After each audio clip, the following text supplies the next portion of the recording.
Higisu, puzzle yapmak ister misin? Bugünkü videoda puzzle nasıl yapılır? Puzzle yapmak için gerekli malzemeler, puzzle nasıl seçilir? Kısacası puzzle ile ilgili yeni başlayanlar için bütün tüyoları bu videoda sizlere anlatacağım. O zaman videoya başlayalım. Öncelikle puzzle benim en sevdiğim hobi. Bir tutku benim için. Puzzle hobisinde şöyle bir özelliği var. 7'den 70'e herkesin ilgilenebileceği bir hobi. Ve bugün de puzzle'a yeni başlayanlar için bütün ipuçlarını sizlerle paylaşacağım. Öncelikle puzzle yapmak istiyorsak ihtiyacımız olan malzemeler tabii ki puzzle ve birkaç malzeme daha gerekli olacak. Peki puzzle'ı nasıl seçeceğiz?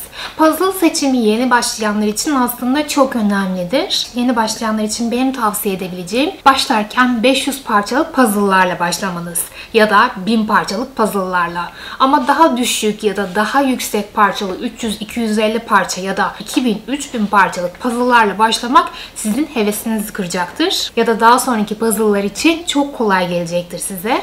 O yüzden yeni başlayanlar için tavsiyem 500 parçalık bir puzzle alın. Peki hangi marka? Bu da çok önemli bir konu. İlk puzzle'ınızı alacaksanız, yeni başlıyorsanız bence almanız gereken puzzle markası Clementoni. Hemen örnek bir puzzle gösteriyorum. Clementoni markasından 500 parçalık bir puzzle. Neden Clementoni markası diyorum? Çünkü parçalarının bir tanesi başka hiçbir yere olmuyor. Parça kesimlerinin çeşitleri birden fazla. Parçaları çok kaliteli. Yani tam bir fiyat performans. Ya da hangi marka önerebilirim? Zoya markası. A101 ve BİM'lerde görmüşsünüzdür daha önce bu markayı. Zoya markası aslında KS Games markasının yan markası. Yani parça kalitesi neredeyse tamamen aynı. Ve puzzle pahalı bir hobi olduğu için maalesef o yüzden yeni başlayanlar için, öğrenmek için Zoya markası tamamen bir fiyat performans markası. Puzzle'ımızı seçtik. 500 ya da 1000 parçalık demiştim. Şimdi de ihtiyacımız olan diğer malzemeler edinebiliyorsanız bir puzzle halısı. Bu puzzle halısını çok fazla büyük almamanızı öneririm. 1000 parçalık halılar var. Mesela örneğin bendeki bu art puzzle'ın 1000 parçalık, 1500 parçaya kadar olabilen puzzle halısı. Yapboz marka, çok kaliteli bir marka ve ben bunu Migros'tan çok ucuz bir fiyata 40 liraya almıştım.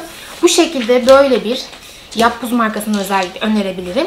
Böyle bir 1000-1500 parçalık, hadi diyelim 2000 parçalığa kadar sığabilen puzzle halısı almanız. Ama puzzle halısı bana göre pratik mi kullanımı? Hayır. Ben puzzle'ları yaparken maalesef puzzle halısı kullanamıyorum.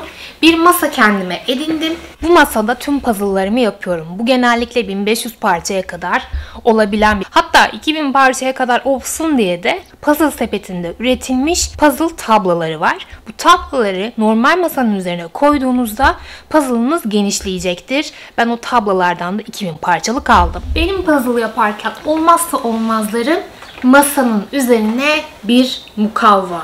Yani istediğimiz yere puzzle yaparken puzzle'ımızı alıp götürebileceğiz. Ne puzzle halısı kadar komplike ama masa gibi de sizi olduğunuz yere sabitlemiyor. Mukavva olarak da 500 parça yapacaksanız ben genellikle şöyle 1000 parçalığa sığabilecek bir mukavva aldım. Bunu beşçilerden de bulabilirsiniz. Uygun fiyatlı bir mukavva. Ya da bunun 500 parça için olan yarısı boyutunda daha kalın olan mukavvalar da var. Bir tane mukavva edinin. Bundan sonraki tüm puzzle'larda bunu kullanırsınız. Benim bunu kullanışım artık 2-3. seneye giriyor. Bildiğiniz emektar bir mukavva. Ya da mukavva edinemiyorsanız çok basit, evde bir resim defteriniz varsa şu boyutta. Bu tabi 500 parça için geçerli. Bir sayfayı koparın. Onun üzerine puzzle'ınızı yapın. 1000 parçalık puzzle yapıyorsanız 2 sayfayı koparın. Ortadan yapıştırın selobantla. Alın size puzzle adlı. Puzzle'ımız tamam. Puzzle mukavvamız tamam. Şimdi geriye kalıyor puzzle nasıl yapılır? Puzzle'a yeni başlayanlar için anlatacağım. Puzzle hobisiyle zaten ilgilenen ve daha hızlı, daha kolay puzzle yapmak isteyenler için ayrıca bir video hazırlayacağım. Bu video tamamen yeni başlayanlar için olacaktır. Basit, kolay yöntemiyle puzzle nasıl yapılır onu anlatmaya çalışacağım. Öncelikle puzzle seçimimiz önemli olan. Puzzle seçiminde daha böyle detay resimler değil de birden fazla rengin bulunduğu puzzle tercih etmek lazım. Mesela tamamen markalardan bağımsız bir örnek göstereceğim. Ravensburger çok kaliteli bir markadır. Mesela burada birden fazla renk birden fazla şekil var. Bu puzzle'ın yapımının kolay olduğunu rahatlıkla söyleyebilirim. Bu şekilde birden fazla rengin, şeklin ve ayrıntıların belli olduğu puzzle'lar çok kolay puzzle'lardır. Ama ilk puzzle yapacaksınız. Puzzle seçiminiz için almamanız gereken puzzle, renk tonajlarının bulunmadığı, sadece tek rengin yer aldığı, mesela burada bakın 2 renk var ve ayrıntıların çok fazla olduğu puzzle'lar tercih etmemeniz gereken puzzle'lardır. Bu sizin ilk yapacağınız puzzle'lardan biri olacağı için sizi çok yoracaktır. Puzzle hobisinden de soğutacaktır. Puzzle'ımızı da seçtik. Renklerine göre güzel. İlk puzzle olarak kullanabileceğimiz bir puzzle. Nasıl yapıyoruz? Genellikle puzzle yapanların her zaman önerdiği bir ayıklama sistemi. Tabii ki önce puzzle'ları ayıklamamız gerekiyor. En son yaptığım puzzle'dan hemen bir örnek göstereyim size. Puzzle'ımızı alıyoruz, açıyoruz ve puzzle'ları tek tek ayıklamaya başlıyoruz.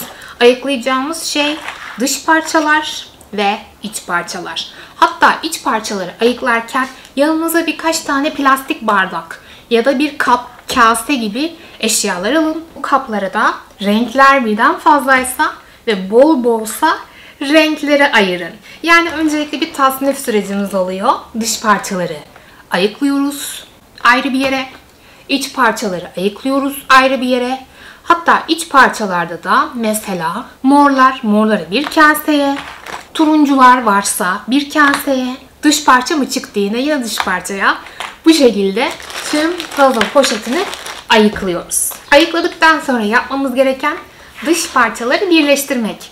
Mukavvamızı önümüze alıyoruz ve dış parçaların hepsini tek tek bir çerçeve oluşturacak şekilde birleştirmeye çalışıyoruz.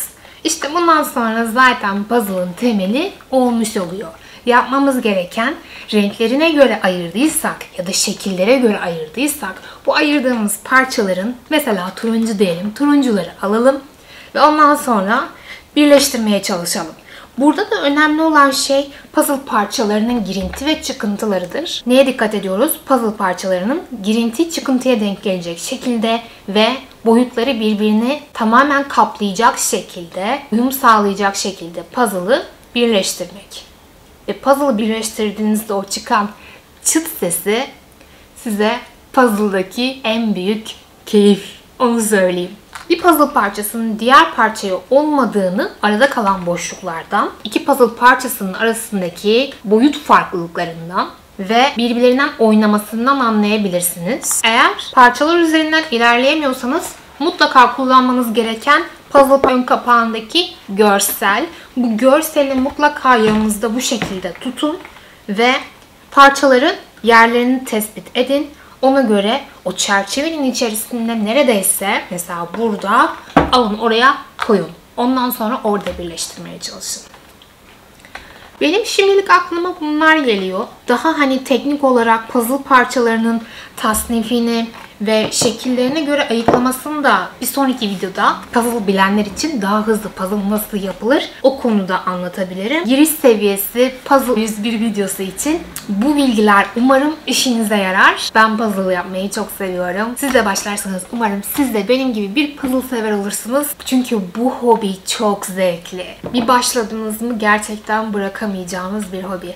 Son olarak şunu söyleyeyim. Puzzle maalesef pahalı bir hobi olduğu için bir puzzle alıp bir sonraki puzzle'ı alamama gibi durumumuz olabiliyor. Puzzle'ım var, bozup tekrardan yapayım diyebilirsiniz. Ama bu gerçek puzzle severler için maalesef monotonluğa dönüşüyor ve aynı puzzle'ı birden fazla yapmak istemiyorsunuz. Burada da size tavsiyem benim kendi kullandığım yöntem. Yapılmış puzzle'larımı mesela son olarak bu Batman puzzle'ını yapmıştım. Dolap, Gardrops, Zebrano gibi uygulamalara yükleyip orada yarı fiyatına, çünkü çok pahalıya satılmaz, yarı fiyatına koyuyorum. Elde ettiğim gelirle de üzerine yine bir fiyat ekleyip yeni bir puzzle alıyorum. Sirkülasyonu maalesef bu şekilde sağlıyorum. Çünkü puzzle'lar maalesef çok pahalı. Puzzle'a yeni başlayanlar ve başlamak isteyenler için bilgilendirici bir video olmuştur. Kanala hala abone değilseniz abone olup ücretsiz bir şekilde bana destek olursanız çok mutlu olurum. Bir sonraki videoda görüşmek üzere. Kendinize iyi bakın.